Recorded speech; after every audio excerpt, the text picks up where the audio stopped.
ಓಂ ನಮಃ ಶಿವಾಯ. ಸ್ವಾಮಿ ಕುರುಗಜ್ಜ. ನನ್ನೆಲ್ಲ ಪ್ರೀತಿ ವೀಕ್ಷಕರಿಗೆ ಶಿವಾಮ್ ಕನ್ನಡ ಆಧ್ಯಾತ್ಮಿಕ ಚಾನಲ್ಗೆ ಸ್ವಾಗತ. ಇನ್ನೇನು ಶಿವರಾತ್ರಿ ಹತ್ತಿರ ಬರ್ತಾ ಇದೆ. ಶಿವರಾತ್ರಿ ಎಂದು ಅವರವರ ರಾಶಿಗೆ ತಕ್ಕ ಹಾಗೆ ಶಿವದೇವರಿಗೆ ಅಭಿಷೇಕವನ್ನು ಮಾಡಿದರೆ ಅವರಿಗೆ ತುಂಬ ಒಳ್ಳೆಯದಾಗುವಂಥದ್ದು, ಭರ್ಜರಿ ಲಾಭವಾಗುವಂಥದ್ದು ಮತ್ತು ಅವರ ವಿಶೇಷ ಕೃಪೆ ಸಿಗುವಂಥದ್ದು. ಅದು ಏನು ಎತ್ತ ಅಂತ ಹೇಳ್ತೇನೆ ಅದ್ರ ಬಗ್ಗೆ. ಅದಕ್ಕಿಂತ ಮುಂಚೆ ನಮ್ಮ ಚಾನಲ್ ಇನ್ನೂ ಯಾರು ಸಬ್ಸ್ಕ್ರೈಬ್ ಮಾಡಿದ್ರೆ ದಯವಿಟ್ಟು ಸಬ್ಸ್ಕ್ರೈಬ್ ಮಾಡೋದನ್ನು ಮರಿಬೇಡಿ.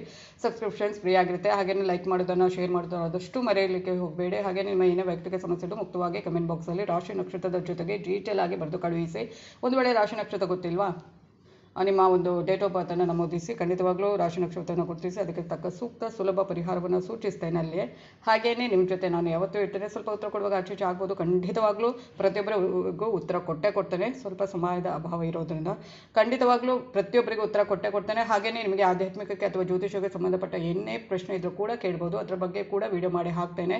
ಹಾಗೆಯೇ ಸಬ್ಸ್ಕ್ರೈಬ್ ಅಂತ ಒತ್ತುವಾಗ ಸೈಡಲ್ಲಿ ಬೆಲ್ ಐಕಾನ್ ಇರುತ್ತೆ, ಅದರಲ್ಲಿ ಪ್ರೆಸ್ ಮಾಡಿದಾಗ ಆಲ್ ಅಂತ ಬರುತ್ತೆ. ಅದನ್ನು ಪ್ರೆಸ್ ಮಾಡೋದನ್ನು ಮರಿಬೇಡಿ. ನಾನು ನಿಮ್ಮ ಜೊತೆ ಇರುವುದರ ಜೊತೆಗೆ ನಾನು ನಮ್ಮಿಂದ ಶಿವದೇವರ ಹಾಗೂ ಕೃಪೆ ಜೊತೆಗಿದ ಆಶೀರ್ವಾದ ನನ್ನ ಪ್ರೀತಿ ವೀಕ್ಷಕರ ಮೇಲೆ ಸದಾ ಇರುತ್ತೆ ಅಂತ ಹೇಳ್ತಾ, ಮಹಾಶಿವರಾತ್ರಿಯನ್ನು ಶಿವದೇವರಿಗೆ ವಿಶೇಷವಾಗಿ ಭಕ್ತಿ ಭಾವದಿಂದ ಅಭಿಷೇಕ ಮಾಡಲಾಗುತ್ತೆ. ಹೀಗೆ ಮಾಡುವಾಗ ನಿಮ್ಮ ರಾಶಿಗೆ ಅನುಗುಣವಾಗಿ ಎಲ್ಲ 12 ರಾಶಿಯವರು ಕೆಲವು ವಸ್ತುಗಳನ್ನು ಅಭಿಷೇಕದಲ್ಲಿ ಬಳಸಿದರೆ ಪರಶಿವನ ವಿಶೇಷ ಕೃಪೆಗೆ ಪಾತ್ರರಾಗಬಹುದು. ಹಾಗೆಯೇ ಮಹಾಶಿವರಾತ್ರಿ ಹಬ್ಬ ಹಿಂದೂ ಧರ್ಮದ ಪ್ರಮುಖ ಉಪವಾಸ ಹಬ್ಬಗಳಲ್ಲಿ ಕೂಡ ಒಂದು. ಇದು ಶಿವದೇವರಿಗೆ ಸಮರ್ಪಿತವಾಗಿದೆ. ಮಹಾಶಿವರಾತ್ರಿಯನ್ನು ಪ್ರತಿ ವರ್ಷ ಫಲ್ಗುಣ ಮಾಸದ ಕೃಷ್ಣ ಪಕ್ಷದ ಚತುರ್ದಶಿ ದಿನದಂದು ಆಚರಿಸಲಾಗುತ್ತೆ. ಈ ಬಾರಿ ಮಹಾಶಿವರಾತ್ರಿ ಮಾರ್ಚ್ 8 ಶುಕ್ರವಾರದಂದು ಆಚರಿಸಲಾಗುವುದು. ಆದಾಗ್ಯೂ ಮಹಾಶಿವರಾತ್ರಿಯನ್ನು ವಿವಿಧ ರೀತಿಯ ಅಭಿಷೇಕ ಮಾಡುವ ಮೂಲಕ, ರಾಶಿ ಚಿಹ್ನೆಯ ಪ್ರಕಾರ ಪೂಜಿಸುವ ಮೂಲಕ ನೀವು ಶಿವನನ್ನು ಮೆಚ್ಚಿಸಬಹುದು, ಶಿವನ ಆಶೀರ್ವಾದ ಪಡೆಯಬಹುದು. ಹಾಗೆಯೇ ಯಾವ ರಾಶಿಯವರು ಯಾವ ಥರ ಅಭಿಷೇಕವನ್ನು ಮಾಡಿದರೆ ಒಳ್ಳೆಯದು ಅಂತ ನೋಡೋಣ ಒಂದೊಂದಾಗಿ. ಮೇಷರಾಶಿಯವರು ಮಹಾಶಿವರಾತ್ರಿ ದಿನದಂದು ಮೇಷರಾಶಿಯ ಜನರು ಶಿವದೇವರನ್ನು ಆಚರಣೆಯೊಂದಿಗೆ ಪೂಜಿಸಬೇಕು. ಇದಲ್ಲದೆ ಮೇಷರಾಶಿ ಜನರಿಗೆ ಗಂಗಾಜಲ ಮತ್ತು ಹಸುವಿನ ಹಾಲನ್ನು ಶಿವದೇವರಿಗೆ ಅರ್ಪಿಸುವುದು ಇವರ ವೃತ್ತಿ ಜೀವನದಲ್ಲಿ ಫಲಪ್ರದ. ಗಂಗಾಜಲ ಮತ್ತು ಹಸುವಿನ ಹಾಲು. ಮಂಗಳ ಮೇಷರಾಶಿಯ ಅಧಿಪತಿ ಆಗಿರುವುದರಿಂದ ಶಿವನು ಈ ವ್ಯಕ್ತಿಗಳಿಗೆ ವಿಶೇಷ ಆಶೀರ್ವಾದನ ನೀಡುತ್ತಾರೆ.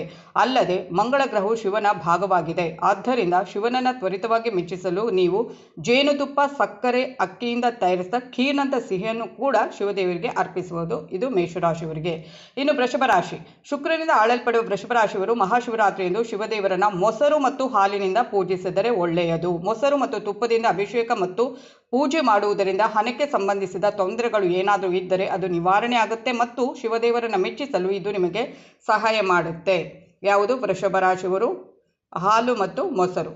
ನೆಕ್ಸ್ಟ್ ಮಿಥುನ ರಾಶಿ. ಮಿಥುನ ರಾಶಿಯ ಅಧಿಪತಿ ಬುಧ ದೇವ ಮತ್ತು ಈ ರಾಶಿಯ ವ್ಯಕ್ತಿಯು ಮಹಾಶಿವರಾತ್ರಿಯ ದಿನದಂದು ಶಿವದೇವರಿಗೆ ಬಿಲ್ವ ಪತ್ರೆ ಮತ್ತು ಕೆಂಪು ಬಣ್ಣದ ಹೂವುಗಳನ್ನು ಅರ್ಪಿಸಬೇಕು. ಇದು ನಿಮ್ಮ ಜೀವನದಲ್ಲಿ ಅದ್ಭುತಗಳನ್ನು ಮಾಡಲು ಸಹಾಯ ಮಾಡುತ್ತೆ. ಮಿಥುನ ರಾಶಿಯವರು ಜೇನುತುಪ್ಪದಿಂದ ಅಭಿಷೇಕ ಮಾಡಬೇಕು ಮತ್ತು ತ್ವರಿತ ಫಲಕ್ಕಾಗಿ ಹಸುವಿಗೆ ಹಸಿರು ಹುಲ್ಲನ್ನು ತಿನ್ನಿಸಬೇಕು. ಹಸುವಿಗೆ ಹಸಿರು ಹುಲ್ಲು ಮತ್ತು ಜೇನುತುಪ್ಪ ಅಭಿಷೇಕ ಮಾಡಲಿಕ್ಕೆ ಕೊಡಬೇಕು. ನಾವು ಮಾಡದಿದ್ದರೂ ದೇವರಿಗೆ ದೇವಸ್ಥಾನಕ್ಕೆ ಅದನ್ನು ಅರ್ಪಣೆ ಮಾಡಿದರೆ ಒಳ್ಳೆಯದು. ನಾವೇ ಮಾಡಬೇಕು ಅಂತ ಏನೂ ಇಲ್ಲ. ದೇವಸ್ಥಾನಕ್ಕೆ ಹೋಗುವಾಗ ದೇವರಿಗೆ ಅರ್ಪಣೆ ಮಾಡಲಿಕ್ಕೆ ಅರ್ಪಿಸಬಹುದು. ಇದನ್ನೆಲ್ಲ ಕೊಂಡೋಗಿ ಅಲ್ಲಿ ಅಭಿಷೇಕ ಮಾಡ್ತಾರಲ್ವ ಹಾಗೆ. ನೆಕ್ಸ್ಟ್ ನೋಡುವಂಥದ್ದು ಕಟಕ ರಾಶಿ. ಕಟಕ ರಾಶಿಯವರಿಗೆ ಮಹಾಶಿವರಾತ್ರಿ ದಿನದಂದು ಈ ರಾಶಿಯವರು ಶಿವದೇವರ ಆಶೀರ್ವಾದವನ್ನು ಪಡೆಯಲು ಹಾಲನ್ನು ಅರ್ಪಿಸಬೇಕು. ಕರ್ಕಾಟಕ ರಾಶಿಯಾಧಿಪತಿ ಚಂದ್ರನು ಶಿವದೇವರಿಗೆ ಪ್ರಿಯನಾಗಿರುವುದರಿಂದ ಅವರ ಆಶೀರ್ವಾದವನ್ನು ಪಡೆಯಲು ಬಿಳಿ ಬಣ್ಣದ ವಸ್ತುಗಳನ್ನು ಕೂಡ ಅವರಿಗೆ ಅರ್ಪಿಸಿದರೆ ಒಳ್ಳೆಯದು. ಕರ್ಕಾಟಕ ರಾಶಿಯವರು. ಹಾಗೆ ಸಿಂಹರಾಶಿಯನ್ನು ಆಳುವ ಗ್ರಹ ಸೂರ್ಯ. ಆದ್ದರಿಂದ ಮಹಾಶಿವರಾತ್ರಿ ದಿನದಂದು ಸಿಂಹರಾಶಿಯ ಜನರು ಶಿವನ ದೇವರನ್ನು ಮೆಚ್ಚಿಸಲು ಅವರಿಗೆ ಜೇನುತುಪ್ಪ ಮತ್ತು ಬೆಲ್ಲ ಅರ್ಪಿಸಿದರೆ ಒಳ್ಳೆಯದು. ಆಗ ಎಲ್ಲ ಇಷ್ಟಾರ್ಥಗಳು ಸಿಂಹರಾಶಿಯವರದು ಈಡೇರುವುದು. ಇದನ್ನು ದೇವಸ್ಥಾನಕ್ಕೆ ಆ ದಿನ ಹೋಗ್ತಿರೋಲು ಆಗ ಕೊಟ್ಟರು ಒಳ್ಳೆಯದೇ. ಕನ್ಯಾ ರಾಶಿ ಅಧಿಪತಿ ಬುಧ ಗ್ರಹ. ಹಾಗಾಗಿ ಜೀವನದ ಎಲ್ಲ ಅಡೆತಡೆಗಳನ್ನು ದೂರ ಮಾಡಲು ಕನ್ಯಾ ರಾಶಿಗೆ ಸೇರಿದ ಜನರು ಶಿವದೇವರಿಗೆ ಬೆಲ್ವಪತ್ರೆ ಮತ್ತು ಜೇನುತುಪ್ಪದಿಂದ ಅಭಿಷೇಕ ಮಾಡಿದರೆ ಒಳ್ಳೆಯದು. ಆಗ ನಿಮ್ಮ ಜೀವನದ ಕಷ್ಟಗಳೆಲ್ಲವೂ ದೂರವಾಗುವುದು. ನೆಕ್ಸ್ಟ್ ನೋಡೋದಾದರೆ ತುಲಾರಾಶಿಯವರು ಏನು ಅಂದರೆ, ಮಹಾಶಿವರಾತ್ರಿ ದಿನದಂದು ತುಲಾರಾಶಿಗೆ ಸೇರಿದ ಜನರು ಶಿವದೇವರಿಗೆ ಹಾಲು, ಮೊಸರು, ಜೇನುತುಪ್ಪ, ದೇಸಿ ತುಪ್ಪ ಮತ್ತು ಕಬ್ಬಿನ ರಸ ಅರ್ಪಿಸಿ ಆಶೀರ್ವಾದ ಪಡೆಯಬೇಕು. ಆಗ ನಿಮಗೆ ಒಳಿತಾಗುವುದು. ಖಂಡಿತ ಕಬ್ಬಿನ ರಸ ಅಂದರೆ ತುಂಬ ಒಳ್ಳೆಯದು. ಅಭಿಷೇಕಕ್ಕೆ ಕೊಟ್ಟರೆ ದೇವಸ್ಥಾನಕ್ಕೆ ಅಭಿಷೇಕ ಕೊಟ್ಟರೆ ಇಂಥದೇ ಒಂದು ಸಮಸ್ಯೆ ಆಗಿರ್ಬೋದು ಅಥವಾ ನಿಮ್ಮ ಏನೇ ಇಷ್ಟಾರ್ಥ ಇದ್ದರೂ ಕೂಡ ಒಂದು ಒಳ್ಳೆಯದಾಗುತ್ತೆ. ಅದು ಕೂಡ ಸೋಮವಾರದಿಂದ, ಈ ಒಂದು ಮಹಾಶಿವರಾತ್ರಿ ದಿನದಿಂದ ಕೂಡ ಕೊಡಬಹುದು. ಹಾಗೆ ಸೋಮವಾರ ಏನಾದರೂ ಕೊಟ್ಟರೆ ತುಂಬಾ ಒಳ್ಳೆಯದು. ಅವರಿಗೆ ಏನು ಇಷ್ಟ ಇದೆ ಅದನ್ನು ಅರ್ಪಿಸಿದರೆ ನಮ್ಮ ಇಷ್ಟಾರ್ಥಗಳು ಬಹು ಬೇಗನೆ ಈಡೇರುತ್ತವೆ. ಕಬ್ಬಿನ ರಸ ಕೂಡ ಒಳ್ಳೆಯದು ಕೊಟ್ಟರೆ. ಹಾಗೆಯೇ ನೆಕ್ಸ್ಟ್ ನೋಡೋದಾದರೆ ವೃಶ್ಚಿಕ ರಾಶಿ. ವೃಶ್ಚಿಕ ರಾಶಿಯವರಿಗೆ ಹೇಗೆ ಅಂದರೆ, ವೃಶ್ಚಿಕ ರಾಶಿಯ ಅಧಿಪತಿ ಗ್ರಹ ಮಂಗಳ. ಈ ಮಹಾಶಿವರಾತ್ರಿಯಂದು ಶಿವಪೂಜೆಯಲ್ಲಿ ಭಾಗವಹಿಸುವ ಮೂಲಕ ಶಿವನಿಂದ ವಿಶೇಷ ಆಶೀರ್ವಾದವನ್ನು ಪಡೆಯಬಹುದು. ಉದ್ಯೋಗ ವ್ಯವಹಾರದಲ್ಲಿ ಯಶಸ್ಸನ್ನು ಪಡೆಯಲು ವೃಶ್ಚಿಕ ರಾಶಿಯವರು ಮಹಾಶಿವರಾತ್ರಿ ದಿನದಂದು ಶಿವದೇವರಿಗೆ ಕೆಂಪು ಹೂಗಳನ್ನು ಅರ್ಪಿಸಬೇಕು. ಹೀಗೆ ಮಾಡಿದರೆ ಶಿವ ದೇವರ ಸಾಕಷ್ಟು ಆಶೀರ್ವಾದವನ್ನು ಪಡೆಯಬಹುದು. ಕೆಂಪು ಹೂವು.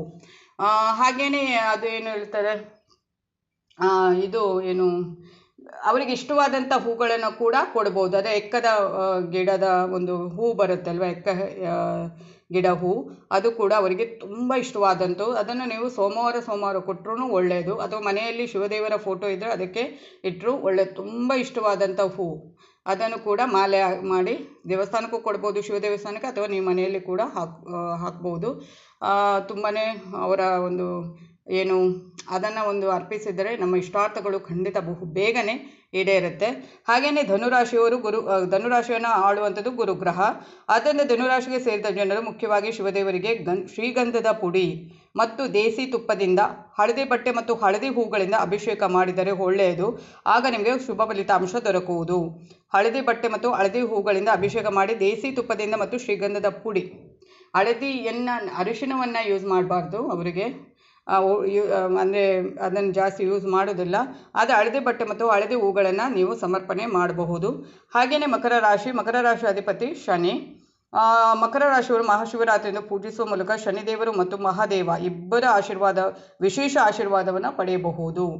ಹಾಗೆಯೇ ಮಕರ ರಾಶಿಯವರ ಭಯವನ್ನು ನಿವಾರಿಸಲು ಮತ್ತು ಶಕ್ತಿಯನ್ನು ಪಡೆಯಲು ಮಹಾಶಿವರಾತ್ರಿ ದಿನದಂದು ಬಿಲ್ವಪತ್ರೆ, ಗಂಗಾಜಲ, ಹಸುವಿನ ಹಾಲು ಇತ್ಯಾದಿಗಳನ್ನು ಅಭಿಷೇಕಕ್ಕೆ ಕೊಟ್ಟರೆ ಒಳ್ಳೆಯದು. ಒಂದು ವೇಳೆ ಬಿಲ್ವಪತ್ರೆ ಸಿಗುತ್ತೆ, ಹಸುವಿನ ಹಾಲು ಸಿಗ್ಬೋದು, ಗಂಗಾಜಲ ಸಿಗದಿದ್ದರೂ ಪರವಾಗಿಲ್ಲ, ಇವೆರಡನ್ನು ಕೊಟ್ಟರು ಒಳ್ಳೆಯದು. ಬಿಲ್ವಪತ್ರೆ ಮತ್ತು ಹಸುವಿನ ಹಾಲನ್ನು ಅಭಿಷೇಕಕ್ಕೆ ಕೊಟ್ಟರೆ ಒಳ್ಳೆಯದು. ಕೆಲವರು ಮನೆಯಲ್ಲೇ ಮಾಡೋದಾದರೆ ಮನೆಯಲ್ಲೇ ಇದು ಮಾಡ್ಬೋದು, ಇಲ್ಲಾಂದರೆ ದೇವಸ್ಥಾನದಲ್ಲಿ ಹೋಗಿ ಕೊಡಬಹುದು. ಹಾಗೆಯೇ ಕುಂಭರಾಶಿ. ಶನಿಯು ಕುಂಭರಾಶಿಯ ಅಧಿಪತಿ. ಮಕರ ಮತ್ತು ಕುಂಭರಾಶಿಯದು ಅಧಿಪತಿ ಶನಿ. ಹಾಗಾಗಿ ಈ ರಾಶಿಯ ಜನರು ಶಿವ ಮತ್ತು ಶನಿದೇವರಿಂದ ವಿಶೇಷ ಅನುಗ್ರಹವನ್ನು ಪಡೆಯುವಂಥದ್ದು. ಕುಂಭರಾಶಿಯವರು ಮಹಾಶಿವರಾತ್ರಿಯಂದು ಶಿವದೇವರನ್ನು ಪೂಜಿಸಬೇಕು ಮತ್ತು ಉಪವಾಸವನ್ನು ಸಹ ಮಾಡಿದರೆ ಒಳ್ಳೆಯದು. ಹತ್ತಿರದ ಯಾವುದೇ ಶಿವ ದೇವಾಲಯಕ್ಕೆ ಭೇಟಿ ನೀಡಿ ಮತ್ತು ಶಿವದೇವರಿಗೆ ಜೇನುತುಪ್ಪ, ಬೋರೆ ಹಣ್ಣನ್ನು ಅರ್ಪಿಸಿ. ಈ ಒಂದು ಪರಿಹಾರವನ್ನು ಮಾಡುವುದರಿಂದ ಸಂಪತ್ತು ಮತ್ತು ಆದಾಯದಲ್ಲಿ ಹೆಚ್ಚಳವಾಗುತ್ತೆ. ಬೋರೆ ಹಣ್ಣು ಮತ್ತು ಜೇನುತುಪ್ಪ ಇದನ್ನು ಶಿವ ದೇವಾಲಯಕ್ಕೆ, ಮತ್ತು ಆ ದಿನ ಕುಂಭರಾಶಿಯವರು ಉಪವಾಸ ಮಾಡಿದರೂ ಇನ್ನೂ ಏನು ಒಳ್ಳೆಯದಾಗುವಂಥದ್ದು. ಅದನ್ನು ಮಾಡೋದಿದ್ದರೆ ಮಾಡಬಹುದು. ಕೆಲವರು ಉಪವಾಸವನ್ನು ಮಾಡ್ತಾರೆ, ಮಾಡೋದಿಲ್ಲ ಅಂತ ಅಲ್ಲ, ಜಾಗರಣೆ ಕೂಡ ಮಾಡುವಂಥದ್ದು. ಹಾಗೆಯೇ ಆ ಒಂದು ದಿನದಲ್ಲಿ ಹತ್ತಿರ ದೇವಸ್ಥಾನಕ್ಕೆ ಎರಡನ್ನೂ ಅರ್ಪಿಸಿದರೆ, ಅಂದರೆ ಬೋರೆ ಹಣ್ಣು ಮತ್ತು ಜೇನುತುಪ್ಪ, ಇದರಲ್ಲಿ ಒಂದು ಸಿಗದಿದ್ದರೂ ಒಂದಾದರೂ ಸಿಗುತ್ತೆ, ಜೇನುತುಪ್ಪ ಅದು ಸಿಗುತ್ತೆ, ಅದನ್ನು ಅರ್ಪಿಸಿದರೂ ಒಳ್ಳೆಯದು. ಮೀನರಾಶಿ ಜನರಿಗೆ ಅವರ ಅಧಿಪತಿ ಗುರುಗ್ರಹ. ಧನುರಾಶಿ ಮತ್ತು ಮೀನರಾಶಿ ಅಧಿಪತಿ ಗುರುಗ್ರಹ. ಹಾಗೆಯೇ ಮಹಾಶಿವರಾತ್ರಿ ದಿನದಂದು ಶಿವದೇವನನ್ನು ಮೆಚ್ಚಿಸಲು ಮತ್ತು ಪೂಜಿಸಲು ಬಾದಾಮಿ, ಬಿಲ್ವಪತ್ರೆ, ಹಳದಿ ಹೂಗಳನ್ನು ಕೊಟ್ಟು ಅಭಿಷೇಕ ಮಾಡಬಹುದು, ಇಲ್ಲಾಂದರೆ ದೇವಸ್ಥಾನಕ್ಕೆ ಕೊಟ್ಟು ಅಲ್ಲಿ ಪೂಜೆ ಮಾಡಿಸಬಹುದು.